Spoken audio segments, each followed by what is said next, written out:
आपके विचारों में स्पष्टता होगी। जैसे वुमेन रिजर्वेशन है, पहले तो क्लियर रहे कि रिजर्वेशन देना है कि नहीं देना है। पहली चीज, देना है तो कितना देना है, किन शर्तों पे देना है, देने के लाभ क्या है, ना देने से क्या नुकसान है, अभी तक देने का फायदा क्यों नहीं पूरा मिल पाया, और देने को इफेक्टिव बनाने के लिए हमें और क्या क्या करना चाहिए। जब इस सीक्वेंस में चलेंगे तो ऑटोमेटिकली मार्क्स आपके आएंगे। किसी को नंबर देने में परहेज नहीं होता, बस आप अच्छा लिखो ऑटोमेटिक मार्क्स आते हैं। तो संक्षिप्तता में कुछ बिंदु लिख लेने हैं। विचारों की पुनरावृत्ति ना हो। कई बार लोगों के पास वर्ड्स कम पड़ जाते हैं तो लोग क्या करते हैं, वही प्रस्तावना को घुमा फिरा के फिर नीचे लिख देते हैं सॉल्यूशन। नहीं, विचारों की पुनरावृत्ति या repetition, there should not be the repetition of ideas. Second, केवल 2 या 3 थिंकर्स के ही आइडियाज या उनकी कोट, उनकी जो उक्तियां हैं वो आपको लिखनी है, ज्यादा नहीं। तीसरी चीज, ऐसे में कोई भी डायग्राम, कोई भी चित्र, कोई भी मैप, कोई भी लाइन नहीं बनती है। ये हमेशा याद रख ले। कई लोग डायग्राम बनाने की कोशिश करते हैं, ऐसे में चित्र बनाने की कोशिश करते हैं, वो आपके मेंस में क्वेश्चंस में चल जाएगा, ऐसे में नहीं चलेगा। ऐसे इज नॉट द टेक्निकल। चौथी चीज क्या है, पैराग्राफ बहुत लंबे नहीं होने चाहिए, नियरली 40 to 60 वर्ड्स। वाक्य बहुत लंबे नहीं हो, ऐसा नहीं एक बार 3 लाइन 4 लाइन का चल रहा हो, 15 से 20 वर्ड तक का वाक्य आपका चल जाएगा।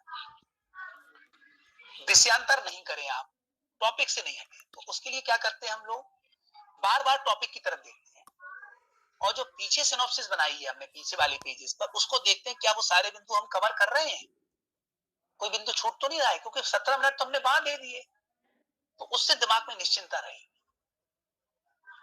बार बार पीछे का पन्ना पलटे या मोड़ के रख लीजिए, उससे आपको इतनी सुविधा हो जाएगी कि अरे इसी को तो बड़ा करके लिखना है, एक माइंड मेकअप हो जाएगा। यही आपको स्ट्रेट फॉरवर्डली आगे ले जाएगा।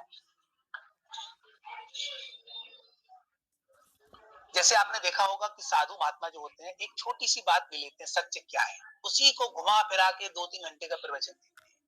तो ऐसे राइटिंग में इस तरह का ना हो कि आप बातों को घुमा रहे हैं, नई बातें, नए डायमेंशन आ ही नहीं रहे हैं, ऐसा नहीं। हर पैराग्राफ में नया डायमेंशन लीजिए। पहले में सामाजिक ले लिया, फिर आर्थिक ले लीजिए, राजनीतिक ले लीजिए, फिर चौथे में आपको लगे छोटे छोटे हैं तो कानूनी, न्यायिक, संवैधानिक, मनोवैज्ञानिक, तीनों एक साथ ले लीजिए। ऐसे जिसका जितना पोर्शन है, ऐसे आखिरी में सॉल्यूशन।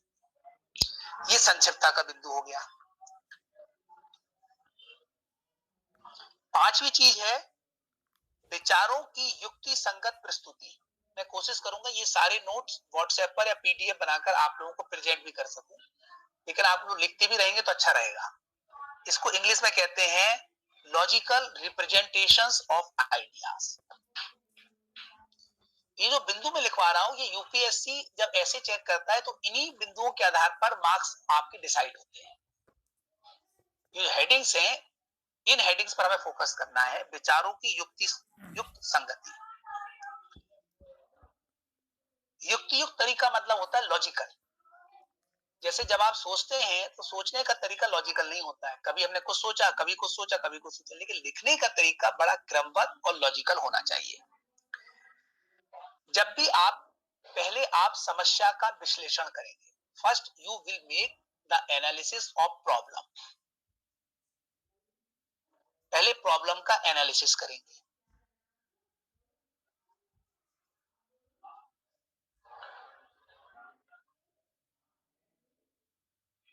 और पूरी चीजें सिस्टमैटिक तरीके से करेंगे। जैसे आप कोशिश करेंगे कि ऐसे में जो टॉपिक्स हैं उनकी डेफिनेशन आपको मालूम हो।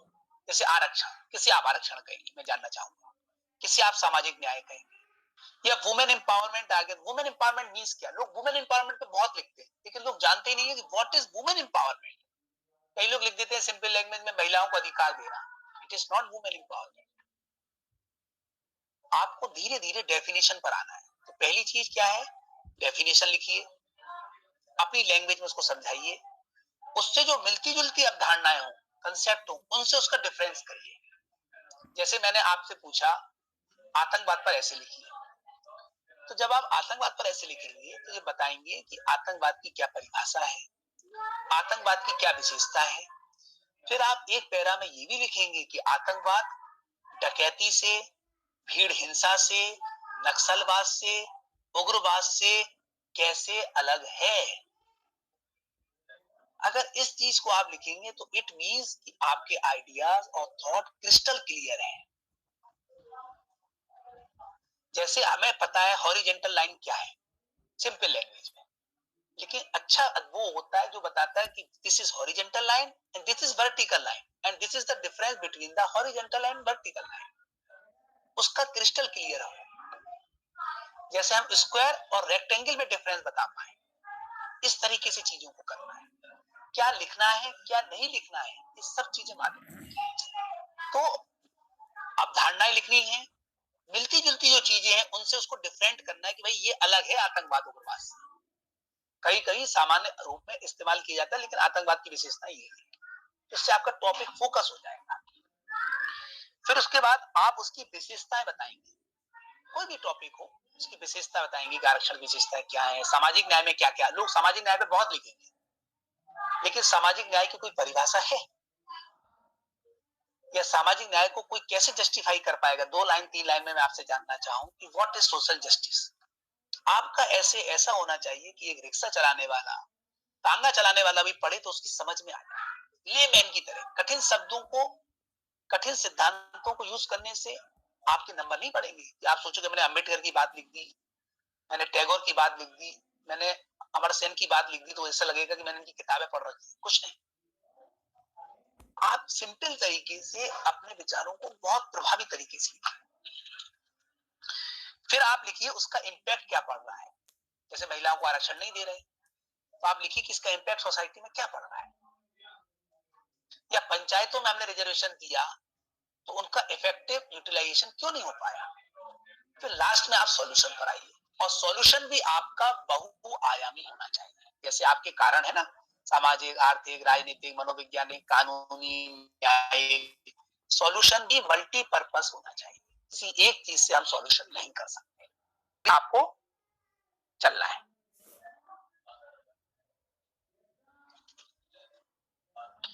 एक आपने शब्द सुना होगा सिद्धू की कमेंट्री। नवजोत सिंह सिद्धू है ना, वो क्रिकेट में कमेंट्री करते हैं, तो इस तरह की कमेंट्री कहते हैं रनिंग कमेंट्री। जो मन में आया बोलते गए, जो मन में आया कहते गए, चीजें देखी करते गए। लॉजिकल में ऐसा नहीं होता, उसमें बिल्कुल सिस्टम से हम तरीके से चलते हैं।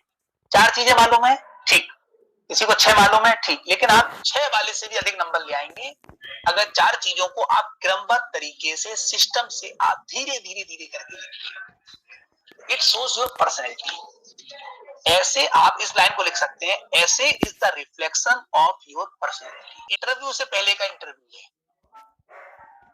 आपकी पूरी पर्सनैलिटी प्रभावी तरीके से प्रस्तुत करने की योग्यता। How to use ideas in effective way. How to use ideas in effective way. इसमें 3-4 चीजें हैं कि बहुत कठिन और जो हिंदी में लिखते हैं वो कई बार संस्कृत के तत्सम शब्द आते हैं, बहुत कठिन क्लिष्ट शब्द, उनका प्रयोग ना करें। दूसरा, असत्यों से बचें। अशुद्धियों से, जैसे आप अल्पविराम लगाना है, पूर्ण विराम लगाना है में आ की मात्रा लगाना है, अंक की गिनती लगाना है, विराम चिन्हों का सही इस्तेमाल करें। पढ़ने वाले को इतनी त्रुटि होती है पढ़ते से, हमको तो लगता है हमने सही लिखा, लेकिन वहां आप अपना ऐसे पढ़ाने के लिए एग्जामिनर के पास नहीं होंगे कि सर इसका मतलब तो ये है, ये आपको कहा नहीं ला है, ये तो आप क्या समझ रहे हैं।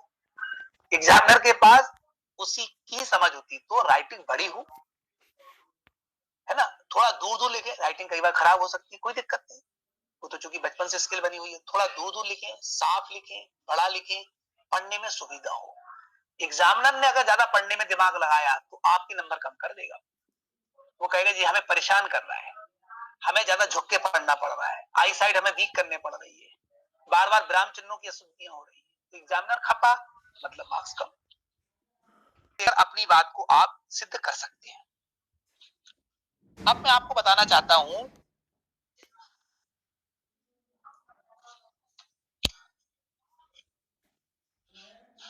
कि ऐसे लिखते समय कुछ सामान्य गलती हम लोग कर देते हैं। ऐसे कभी भी हेडिंग के रूप में नहीं लिखना चाहिए। हम लोग 9, 10, 11, 12 में क्या करते थे, हेडिंग 6 हेडिंग डाली, स्केच पेन से लिखा, 2 बिंदु लगाए, एरो बना दिया, अंडरलाइन कर दिया बड़ा सा। कॉपी सजाना नहीं है।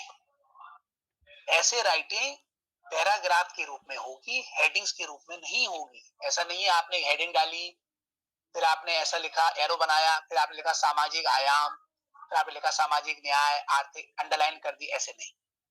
ऐसे में कहीं पर भी आप अंडरलाइन नहीं करोगे। अगर किसी थिंकर की कोट आपने लिखी है तो इन्वर्टेड कॉमा में वो ऑटोमेटिकली रहती है। पैराग्राफ चेंज आप करोगे, उससे भी पता चल जाएगा कि नया आइडिया आया है। तो कई लोग स्केच पेन ले जाते हैं, हाइलाइटर ले जाते हैं कि ऐसे में सब हेडिंग डालेंगे, बड़ा अच्छा लगेगा, लाल, हरा, पीला, काला। उससे नंबर नहीं मिलेंगे, बल्कि कमी होंगे।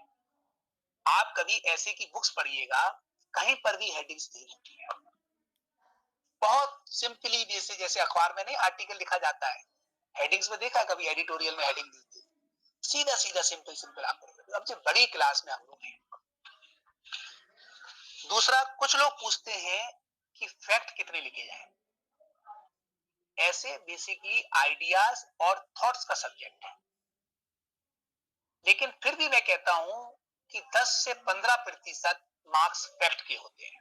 जैसे आरक्षण और सामाजिक न्याय पर आप लिख रहे, आपको संविधान का आर्टिकल याद है, सुप्रीम कोर्ट का डिसीजन याद है, आपको आरक्षण के प्रतिशत याद है, आपको सामाजिक न्याय संबंधित कोई घटना याद है, उसका कोई आंकड़ा है, महिलाओं का सेक्स रेशियो आपको याद है, ये सब का मतलब 50 में से 3-4 नंबर का है। आपको संविधान का आर्टिकल नहीं भी मालूम हो, लेकिन केवल ये मालूम हो कि इस आर्टिकल में ये बात कही गई है। आर्टिकल आप 15(4), 16(4) सब भूल गए, लेकिन आपको मालूम है कि राज्य की नीति निर्देशक तत्वों में मोटे मोटे तौर पर ये बात कही गई है, तो आपकी बात पूरी हो गई। ऐसे में ये जरूरी नहीं है कि आर्टिकल्स का नंबर आए, 15(4) आए, 16(4) आए, राज्य की नीति निर्देशक तत्व 51A आए, मूल कर्तव्य आए। आप आर्टिकल का नंबर डालना, ये फैक्ट होते हैं, जरूरी बिल्कुल नहीं है कि संविधान की 1993 में साहब पंचायती राज शुरू हुआ, उससे नंबर नहीं बढ़ने वाले। नंबर किससे बढ़ेंगे कि पंचायती राज असफल किन कारणों से हुआ, इसको और क्या क्या शक्तियां मिलनी चाहिए। मतलब फैक्ट पे कम जोर देना है। फैक्ट मतलब आंकड़ों पर, घटनाओं पर, किस साल में दिया, किस सन में दिया, किस आर्टिकल में है, किस सन वर्ष में घटना हुई, ये सब चीजों का महत्व कम है। उसके एसेंस को पकड़ो, उसके सार को समझो, फिर उस बात को रिप्रोड्यूस करके लिखो।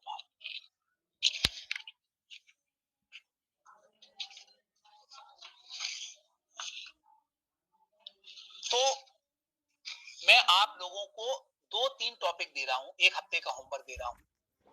ये ऐसी की रफली चीजें थी, हो सकता हो कुछ क्लियरिटी नहीं रही हो, कुछ असुविधा रही हो, चलता है, धीरे धीरे चलते चलते रास्ते तय होंगे। ठीक है, अभी कोई मैं भी बहुत प्रोफेशनल नहीं हूं, लेकिन जितना था सिस्टमेटिक करके आपको बताया। 3 टॉपिक मैं आप लोगों को दे रहा हूं, इस पर आपको ऐसे नहीं लिखना है, केवल सिनॉप्सिस तैयार करनी है। जो जो पॉइंट आए क्रमबद्ध तरीके से उनको लिखना है। मैं आपको 3 टॉपिक दे रहा हूं, अगले हफ्ते हम लोगों की जब भी क्लास होगी व्हाट्सएप पे आप लोग भेजते रहना, एक आइडियल आंसर मैं आप लोगों को दूंगा, उससे आप लोग मैच कर सकते हैं। ऐसे राइटिंग ज्यादा फोकस है, डिफरेंट डायमेंशन पे हम लोग सोच सके, है ना। एक ऐसे लिखने का मतलब होता है पूरे दिन भर उसके बारे में पढ़ो, जानकारी करो, फिर आंकड़े इकट्ठे करो, फिर पता नहीं आए नहीं आए। मैं चाहता हूं आप लोगों की थॉट प्रोसेस चालू रहे, लगातार सोचते रहे, डिफरेंट डायमेंशन में बात करते रहे, डिफरेंट पहलुओं को जाने। जैसे ज्योग्राफी वाला है, जैसे मान लीजिए एक ऐसे आ जाए, ज्योग्राफी के बहुत स्टूडेंट इसलिए मैं ज्योग्राफी का जिक्र कर रहा हूं, एक ऐसे आ जाए सूखे का प्रभाव। अब ज्योग्राफी वाला सोचेगा मेरी बल्ले बल्ले हो गई, क्योंकि ज्योग्राफी वाला सोचेगा सूखे पे तो हम लोग बहुत सारे क्वेश्चन तैयार करते हैं, लेकिन उसका जो पूरा एस्पेक्ट रहेगा वो सूखे से संबंधित पूरे भौगोलिक प्रभाव पे रहेगा। जो समाजशास्त्र का बच्चा होगा उसका प्रभाव सामाजिक प्रभाव पे रहेगा, जो इकोनॉमिक्स का होगा वो इकोनॉमिक आर्थिक पक्ष लिखेगा। लेकिन भौगोलिक के साथ सामाजिक, आर्थिक, राजनीतिक, महिला संबंधी पक्ष, कानूनी पक्ष, सूखे के सारे डायमेंशन कवर कर सके। सूखा कोई एक भौगोलिक घटना नहीं है, इसके सामाजिक रिपरकशन होते हैं। जैसे माइग्रेशन हो जाएगा जहां सूखा पड़ेगा, जहां सूखा पड़ते हैं वहां की लड़कियां स्कूल कम जाती हैं, जहां सूखा पड़ता है वहां महिलाओं पर ज्यादा अत्याचार होते हैं, जहां सूखा पड़ता है वहां गरीबी, भूखमरी, बेकारी, बेरोजगारी ज्यादा होती है, जहां सूखा पड़ता है वहां दंगे ज्यादा होते हैं, जहां सूखा पड़ता है वहां के लोग ज्यादा एक दूसरे के प्रति गुस्से से भरे रहते हैं। तो बहुत सारे डिफरेंट डायमेंशन है, ज्योग्राफी वाला हो सकता है ना सोच पाए। तो हमें अपने सब्जेक्ट के दायरे से बाहर निकलकर डिफरेंट डायमेंशन को सोचना है, डिफरेंट ग्लोबल, कि सूखा नहीं, अन्न कम हो गया, किसानों की आत्महत्या से भी सूखे का मामला जुड़ा है, तो डिफरेंट डायमेंशन है। तो मैं आप लोगों को 2 या 3 टॉपिक बता रहा हूं, कोशिश रहेगी कि आप लोग उस पर तैयार करें। पहला टॉपिक है जो समसामयिक टॉपिक है, मैं मटेरियल बता दूंगा, ऑनलाइन बहुत सारी चीजें मिल सकती हैं। आप लोग जैसे जब भी ऐसे तैयार करें, गूगल पे देख लिया करिए क्या क्या कोट्स की गई हैं, लोकतंत्र पर किसने क्या क्या बोला है, क्या क्या है। ऐसे है कोविड-19 से हमने क्या सीखा। आपको कोविड-19 की पूरी जानकारी होगी, लेकिन ऐसे ऐसे नहीं आएगा कि कोविड-19 पे लिखो, ऐसे आएगा कोविड-19 से हमने क्या सीखा, सिंपल। मैं इस पे आपकी विचार सिनॉप्सिस जानना चाहूंगा, बड़े सिस्टमेटिक पॉइंट वाइज तरीके से आप मुझे लिखिए, खूब मटेरियल सर्च कर लीजिए, अपने भी विचार लिखिए।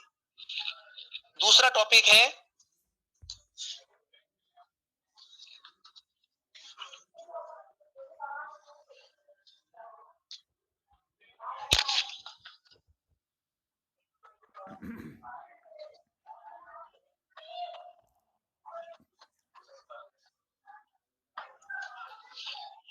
नारी सशक्तिकरण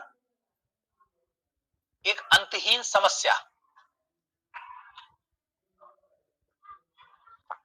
वुमेन एम्पावरमेंट आ एंडलेस प्रॉब्लम। वुमेन एम्पावरमेंट आ एंडलेस प्रॉब्लम। सिनॉप्सिस मतलब है कि आराम से आप कभी फ्री हो, 2 दिन में, 3 दिन में, इस पे जो आपके आर्टिकल्स हो, इस पे जो मटेरियल हो, ऑनलाइन देखें, अपने कुछ विचार लिखें, कुछ डाटा लिखें, कुछ थिंकर्स की क्योट लिखें, एक स्ट्रक्चर आप बनाएं। ज्यादा विचार नहीं हो, लेकिन आपका स्ट्रक्चर सही हो, कुछ धीरे धीरे उसमें सुधार आए। बहुत प्रोसेस है, धीरे धीरे। आप लोग लकी हो, भाग्यशाली हो कि ऑनलाइन बैठे बैठे घर पर इतनी सारी सुविधाएं मिल रही। 15-17 साल पहले हम लोग जब तैयारी करते थे, केवल एनसीईआरटी की किताबें पढ़ना और द हिंदू का न्यूज़पेपर 4 दिन पुराना मिलता था, डिक्शनरी बगल में रखते थे, सारी चीजें करते थे, लेकिन बड़ा मजा आया। एक चीज मैं आप लोगों को बता दूं, पीसीएस में सिलेक्ट होना नहीं सिलेक्ट होना बहुत सारी चीजों पर डिपेंड करता है, अलग बात है, लेकिन एक फाइटिंग स्किल आपके अंदर डेवलप हो जाएगी। अगर इस एग्जाम में असफल भी हुए, सफलता असफलता निरपेक्ष है, सापेक्ष है। कोई नायब तहसीलदार बन के दुखी होता है, कोई एसडीएम बन के दुखी होता है, कोई पता चला नायब पटवारी उनके खुश है। तो लेकिन एक एक्टिविस्ट आप बन जाएंगे। एक्टिविस्ट मतलब हमेशा आप में लड़ने की एक जद्दोजहद रहेगी, आगे बढ़ना है। मैं 12 घंटे पढ़ सकता हूँ तो 12 घंटे काम भी कर सकता हूँ, फिर आपको सफल होने से या अच्छा होने से कोई नहीं रोकेगा। ये स्किल बहुत जरूरी है। हम लोगों में जो 12-14 घंटे पढ़ने की लत थी, वो भी कोरोना में काम में आई। ड्यूटी भी करी, कोरोना से घर परिवार को भी बचाया, खुद को भी हेल्थी रखा, रात के 3-3 4-4 बजे तक जग के काढ़ा पिया, काढ़ा बनाया और भाप लिया। तो ये स्किल हमेशा रहेगी। तो आज की क्लास मुझे तो काफी इंटरेस्टिंग लगी, अच्छा लगा। आप लोगों को कोई डाउट हो, कुछ हो तो अभी 1-2 लोग पूछ सकते हैं, बाकी व्हाट्सएप पर हम लोग चीजें शेयर कर लेंगे। सर अभी आपका थर्ड टॉपिक नहीं बताया, आप 3 टॉपिक बताने वाले। 2 ही टॉपिक है। ओके सर, कितने वर्ड में लिखना है लगभग ये? सिनॉप्सिस लिखना है। बेसिकली सिनॉप्सिस बनाना है। सिनॉप्सिस मतलब 15-20 पॉइंट आप बनाइए इस पर। ठीक सर, सिनॉप्सिस रेडी करना है। हाँ, मतलब पॉइंटों पे डिटेल नहीं लिखना है, मतलब एक पॉइंट 2 लाइन का, एक लाइन का 15 पॉइंट लिखना है और उस 15 पॉइंट में पूरा टॉपिक कवर हो जाए। 15 पॉइंट 20 पॉइंट में पूरा टॉपिक कवर हो जाए। उन 2 लाइनों को तो फिर हम एक पैराग्राफ में लिख ही लेंगे, इतनी स्किल तो है ही हम लोगों में। 2-2 लाइन का एक पॉइंट बनेगा, 15 पॉइंट 20 पॉइंट लिखूंगा। मैं चाहता हूँ जितने टॉपिक कवर हो जाए। और बताइए मीरा, शिवम, पूजा सिंह जी, विकास शर्मा, पूनम पाठक, नुकुल पाठक, सोलह निकेतन, वेद प्रकाश, हरिओम। जी सर, बहुत अच्छी रही सर आज की क्लास, बहुत कुछ सीखने को मिला सर नया। सामने तो ऐसा कहना ही पड़ेगा आपको, है ना? लेकिन नहीं सर ऑनेस्टली बहुत अच्छी रही क्लास। मुझे लगता है दिन पे दिन और बहुत इंटरेक्टिव रहेगा। बताएं बताएं। सर एक चीज जो मैं कहना चाहूंगा कि अभी तक जानकारी बेशक हमारी उतनी है, जो हमारी नॉलेज है वो है, लेकिन उस नॉलेज को हम प्रेजेंट कितना बेहतर तरीके से कर सकते हैं ये पहली बार जाना है। और यकीनन आपके साथ आगे क्लासेस में हैं, इसको और तराशेंगे इस चीज को, और आपका आगे नाम रोशन जरूर करेंगे। अच्छा है। मेरा ये है कि कुछ लोग जैसे एक्टिव हो तो व्हाट्सएप पे चीजें भेज सकते हैं, तो अलग से व्हाट्सएप ग्रुप पे तो हम चीजें वहां डिस्कस कर सकते हैं। सब लोग ना करें, इन्होंने जल्दी लिख लिया भेज सकते हैं, और कुछ एक्स्ट्रा है मान लो उनके और टॉपिक पे तैयार हैं, तो जितना आप मेहनत करेंगे उतना हम कर पाएंगे आपके साथ। जी सर मैं भी चीज बोलना चाहूंगा। बताए कार्तिक जी। सर हमारी जो क्लास स्टार्ट हुई थी तो आलोक सर के माध्यम से स्टार्ट हुई, पहली क्लास उनकी हुई, फिर एसडीएम निशांत सर की हुई, कल वो थे कमिश्नर सर उनकी हुई, आज हुई आपकी सर। मतलब डे बाई डे हमारी क्लास इतनी गजब होती जा रही है सर, काफी अच्छा लग रहा है सर। जो भी नए पर्सन आ रहे हैं वो बहुत अच्छी चीजें हमको दे रहे हैं, तो बहुत अच्छा लग रहा है सर आपके साथ। चलिए बहुत अच्छा है, बहुत अच्छा है। और कोई complimentary? Yes sir, sir same thing is for me also. Sir मैं साइंस बैकग्राउंड से हूँ और मेरे लिए सारी चीजें बिल्कुल न्यू है। ऐसे मैंने 12th स्टैंडर्ड तक ही लिखा, उसके बाद मैंने नहीं लिखा। बैचलर मास्टर अभी स्कॉलर भी हूँ दिल्ली यूनिवर्सिटी का। तो ये सारी चीजें किस तरीके से सिनॉप्सिस बनाना है, कैसे करना है, मुझे बहुत हेल्पफुल लगी। मैंने फर्स्ट टाइम क्लास किया है। इवन ऐसे मैं कोई कोचिंग से कीप इन टच में नहीं हूँ, ऑनलाइन कुछ लेक्चर्स देख लिए, पर सबसे बेस्ट रहा। मैंने आपकी एक एक चीजें पॉइंटेड नोटेड की, मुझे लग भी रहा है कि अगर मैं इन पे वर्क करूंगा तो मैं आगे तक जा सकता हूँ। अदरवाइज आपका गाइडेंस आगे मिलता ही रहेगा। मेरे लास्ट वर्ड्स हैं आप लोगों के लिए आज की क्लास के। जी सर। देखिए हम लोगों ने ये ग्रुप बड़ी मेहनत से और बड़ी जद्दोजहद करके और बड़े मन से बनाया है। इतने ऐसे पद पर रहकर इतने हेक्टिक शेड्यूल में 1.5 घंटा 2 घंटा निकालना बहुत आसान नहीं होता। तो यहाँ मन से बातें हो रही है, तो आप लोगों का रिस्पांस भी अच्छा आए। मतलब आधे घंटे ये सोच के पढ़ो कि सर की वजह से पढ़ना है, कुछ एक्स्ट्रा पढ़ना है। सिलेक्शन हो ना हो दैट इज डिफरेंट थिंग, उसकी दुनिया अलग होती है ना, लेकिन कुछ एक्स्ट्रा करना है, क्योंकि हम लोग निःशुल्क पढ़ा रहे हैं, मन से पढ़ा रहे हैं, नोट्स कर करके पढ़ा रहा हूँ। मैं आपको कुछ नोट्स भेजूंगा, आपको बड़ा ताज्जुब होगा कि इस उम्र में भी नोट्स बना रहा हूँ। तो जब मन से पढ़ा रहा हूँ तो रिस्पॉन्स बड़ा 4 गुना अच्छा आना चाहिए, 4 टाइम्स बेटर आना चाहिए। आपको मिलना चाहिए कि हम लोग एक अच्छी सोसाइटी बनाए, आप लोग कल के दिन बने फिर दूसरों को पढ़ाएं, तो चैन चलती रहे, किसने कैसे शुरू करी। बहुत अच्छा लगा आप लोगों के साथ। Thank you very much. Okay, thank you so much. Thank you sir.